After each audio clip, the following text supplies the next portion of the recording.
శ్రీ నవీన్ యాదవ్ గారు.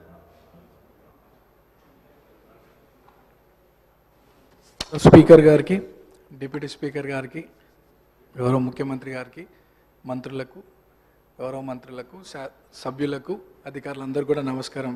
Speaker sir, first time మాట్లాడుతున్నందుకు చాలా హ్యాపీగా ఫీల్ అవుతూ మీకు ధన్యవాదాలు తెలియజేస్తూ, గత 2 సంవత్సరాల క్రితం ఇదే సభలో గౌరవ ముఖ్యమంత్రి గారు ఒకానొక సందర్భంలో పేరు ప్రస్తావించడం, 2 సంవత్సరాల లోపే ఇక్కడ ఈ సభలో తోటి సభ్యుడిగా రావడం చాలా అదృష్టంగా, గౌరవంగా భావిస్తూ అధ్యక్ష, మా సామాన్య కుటుంబం నుండి వచ్చినటువంటి నాకు ప్రజాసేవ కల్పించే అవకాశం కల్పించినటువంటి మా ముఖ్యమంత్రి గారికి, కాంగ్రెస్ పార్టీ పెద్దలకు ఈ అవకాశాన్ని స్వాగతిస్తూ మా ప్రాంత ప్రజలందరూ కూడా నన్ను ఆశీర్వదించి సభకు పంపించడం వల్ల అందరికీ కూడా మనసారా కృతజ్ఞతలు తెలియజేస్తూ, సార్ ఈ సభలో మాట్లాడే ప్రతి మాట, ప్రతి అంశం కూడా ప్రజల జీవితాలతో ముడిపడింది కాబట్టి సభ గౌరవిస్తూ, సభ మర్యాదలను పాటిస్తూ ముందుకు సాగుతానని, మా ప్రాంత ప్రజల యొక్క సమస్యలు పరిష్కరించడానికి గౌరవ ముఖ్యమంత్రి గారి ఆశీస్సులతో, సలహాలు, సూచనలతో మా ప్రాంత ప్రజల సమస్యలు పరిష్కరిస్తూ వారి సంక్షేమ అభివృద్ధి కోసం సాగుతాను ముందుకి,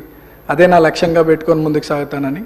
అట్లానే మా ప్రాంతంలో కృష్ణానగర్ అనే ఒక ఏరియా ఉంది సార్, దాదాపు 30-40 సంవత్సరాల నుండి అక్కడ వర్షాకాలంలో చాలా వర్షం వల్ల చాలా ఇబ్బందులకు గురవుతున్నారు ప్రజలు. మా మంత్రులు అధికారుల దృష్టికి తీసుకెళ్ళినారు, అది పని కొద్దిగా ఆలస్యం అవుతుంది, తొందరగా పూర్తి చేయాలని ఒకటి సభ ద్వారా కోరుకుంటున్నాను.